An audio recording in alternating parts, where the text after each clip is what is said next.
جب صدقہ کھاتے ہیں حضور کی محفل میں بیٹھے ہیں تو اس کا بھی حق ادا کرنا چاہیے. بے شک. ذرا تڑپ کے بولو یار, ذرا لچک کے بولو. ایک بار پورا مجمع ہاتھوں بڑھا کہہ دیجئے یا رسول اللہ, یا رسول اللہ, اور زور سے کہہ دیجئے یا رسول اللہ, یا رسول اللہ. جب حضور کے صدقہ کھاتے ہیں, حضور کے صدقے سارے جہان کو رحمت ملا. اسی لیے تو بریلی کی سرزمین سے کنز الکرامت, معروف کنز الکرامت, مجدد دین و ملت الشاہ امام احمد رضا خان فاضل بریلی پکار اٹھتے ہیں کہ زمین و زمان تمہارے لیے, مدینہ مکہ تمہارے لیے, ہم آئے یہاں تمہارے لیے, اٹھے بھی رہا تمہارے لیے, اور بنی دو جہاں تمہارے لیے. بے شک, بے یہ شک, دونوں جہاں تمہارے لیے. تمہارے لیے. اب میں آپ کو بتا دوں, لوگ کہتے ہیں کہ میلاد کیوں مناتے ہو, میلاد کہاں سے ثابت ہے؟ تو آج ان وہابیوں سے, بدعقیدوں سے میں ایک کہنا چاہتا ہوں کہ تم میلاد کی ثبوت مانتے ہو, میلاد کی ثبوت مانتے ہو.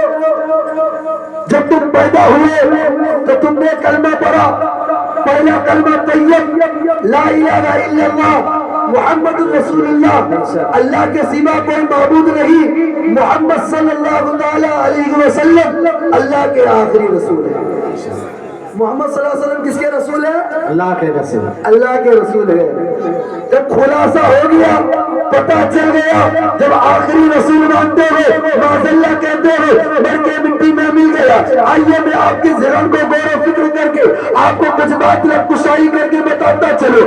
آج لوگ کہتے ہیں حضور کی میلاد کی مناتے ہو, ایک بدعقیدہ سنو, تم حضور کی میلاد پہ اعتراض کرتے ہو. آج تمہارے گھر میں بچے پیدا ہوتے ہیں, سال میں ایک مرتبہ جنم لیتا ہے, جب ماں کی کوکھ میں بچہ پیدا ہوتا ہے, 1 مہینہ 2 مہینہ 3 مہینے, جب بچہ دھیرے دھیرے چلتا ہے, 9 مہینے کی کڑی آتی ہے تو وہ بچہ جنم لیتا ہے. جب بچہ 9 مہینے کی جنم میں جب ماں کی شکم سے بچہ پیٹ سے جنم لیتا ہے تو اسے ہمارا دنیاوی انسان کہتے ہیں, اسے ہمارا دنیاوی انسان یعنی مسلمان کہتے ہیں. اس کی ہم برتھڈے مناتے ہیں, اس کی ہم جنم دن مناتے ہیں. جب جنگ ہوئی تھی تو دیش ایک مرتبہ آزاد ہوا تھا, جنگ آزادی ہمیں ایک مرتبہ منانا چاہیے. تو آپ کو میں خلاصہ کر دوں, آپ کے بچے کا جب آپ ہمیشہ برتھ ڈے مناتے ہو, جنم دن مناتے ہو, دیش کی یوم آزادی پہ ہمیشہ 15 اگست پہ ترنگا لہراتے ہو, اور آج دلیل مانتے ہو کہ یہ لائٹیں کیوں سجاتے ہو,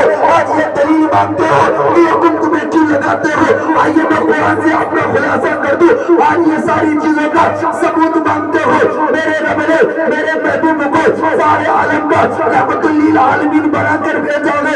تو خلاصہ ہو گیا, جب تم اپنے بچے کی پیدائش پہ جنم دن منا سکتے ہو, جب تم دیش کی آزادی پہ, جب تم اپنی دیش کی آزادی پہ یوم آزادی منا سکتے ہو, جب تم اپنی بیوی کی شادی کے موقع پر ہیپی اینیورسری منا سکتے ہو, جب تم سالگرہ بنا سکتے ہو, تو جس رسول کے صدقے ہمیں دنیا ملا, جو عرش پہ جائے, تو جس کو نماز ملی, جس کو لیلۃ القدر میں قرآن ملا, تو ہم رسول کی 12 ربیع النور کو, جس نے آمنہ طاہرہ طیبہ آمنہ کی کوکھ سے ربیع النور کی صبح شادی کے وقت جس نے کوکھ سے جنم لیا, جس کے اجالے سے سارے دنیا میں رحمت للعالمین آئے, تو ساری دنیا میں رحمت بن کر کے آئے. جب حضور نہیں تھے دنیا میں تو بیٹیوں کو زندہ دفن کر دیا جاتا تھا, تب جب حضور